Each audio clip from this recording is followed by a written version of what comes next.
You know that feeling when you're sitting somewhere, maybe at work, maybe you're just driving, and this quiet thought just comes up out of nowhere. Is this it?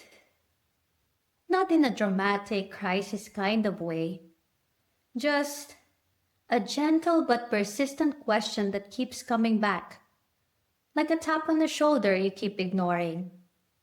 That was me, for a few years actually. But instead of ignoring it, I decided to do something about it. Part of that something is creating this channel.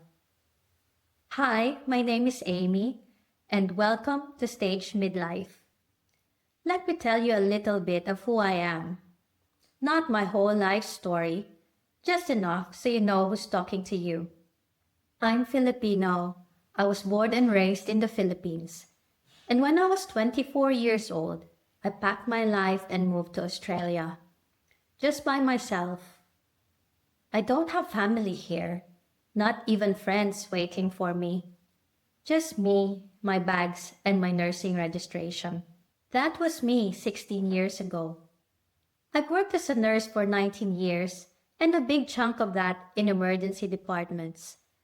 And for 13 to 14 years, I've worked in rural and remote nursing across Western Australia.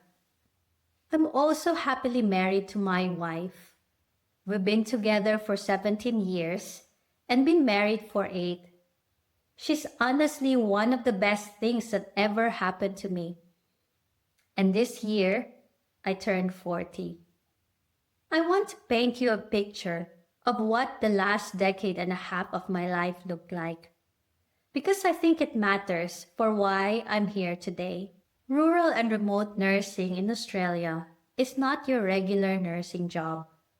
You are flying out or driving hours to get to work. You're away from home for days, sometimes weeks, or even months at a time. You're doing shift work, nights, afternoons, mornings, all of it, in communities far from the city, far from convenience, and far from your loved ones. And the work itself in emergency, it is intense.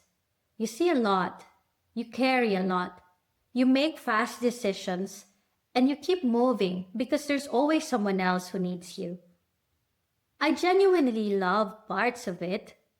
The challenge, the purpose, the feeling of being needed in places that didn't have many people willing to go. But love for something doesn't mean it isn't also costing you something. I think somewhere around 2021, something started to change in me. It wasn't a dramatic breakdown. It wasn't one bad shift or one big moment. It was more like a slow leak, a gradual tiredness that sleep wasn't fixing. I was tired of flying away, tired of driving away, tired of saying goodbye to my wife over and over again. I got tired of irregular shifts, tired of always being somewhere else, and I started asking myself, why am I still doing this?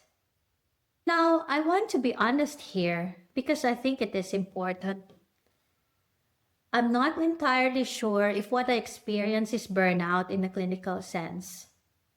Maybe it is. Maybe it's just a natural shift that happens when you've given a huge part of yourself to something for a very long time. But what I do know is that my body and my heart is telling me it was time for something different. So last year I made a change. I stepped back from remote nursing. I moved to casual shifts in the metro. And I only do morning shifts now. I came home and I stayed home. And I want to be real with you. It wasn't just an emotional decision. I was in a place financially where I could make that choice. And I'm grateful for that. Not everyone gets the timing to line up. But even with that, it still wasn't easy. Because when you've defined yourself by your work for nearly 2 decades, stepping back from it feels a little like losing part of your identity. Who am I if I'm not the nurse who goes remote? Who am I if I'm not always the one sacrificing comfort to be somewhere difficult? Those are the questions I'm still sitting with. So here I am, 40 years old, slower pace, more mornings at home with my wife, more time to breathe. But I'll be honest, it is great. It genuinely is. But it also comes with its own kind of uncertainty. Because now I have space. And space, when you're not used to it, can feel uncomfortable. I find myself looking for what's next. What else do I want to do? What do I enjoy outside of nursing? Who am I becoming in this next chapter? I don't have the answers yet, and I've decided that's okay. So why a YouTube channel? Honestly, I need a place to think out loud, a place to process this season of life. And when I started looking for content that spoke to where I am, a migrant, a nurse, a woman in her 40s trying to figure out what's next, I couldn't find many people telling that story. So I thought, maybe I should just tell mine. This channel is called Stage Midlife because that's exactly where I am. Not the beginning, not the end, the middle. And I think the middle deserves more conversation than it gets. I want to talk about transitions, about identity, about relationships and what sustains them, about what it means to migrate and to build a life so far from where you started, about burnout and rest, and figuring out what you really want when you finally give yourself permission to ask.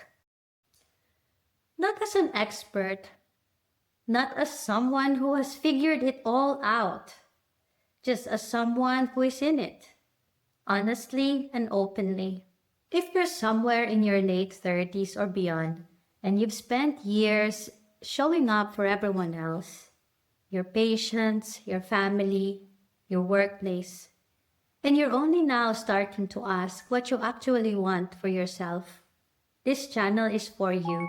If you're a migrant who built a life far from home, and sometimes wonders who you are outside of the sacrifices you made to get here, this channel is for you. If you just feel you're in between chapters and you're not sure what the next one looks like, pull up a chair. You're not alone. I'm really glad you found this. I mean that. I don't know exactly where this channel is going, and I think that's kind of the point. We'll figure it out together. Thanks for staying with me.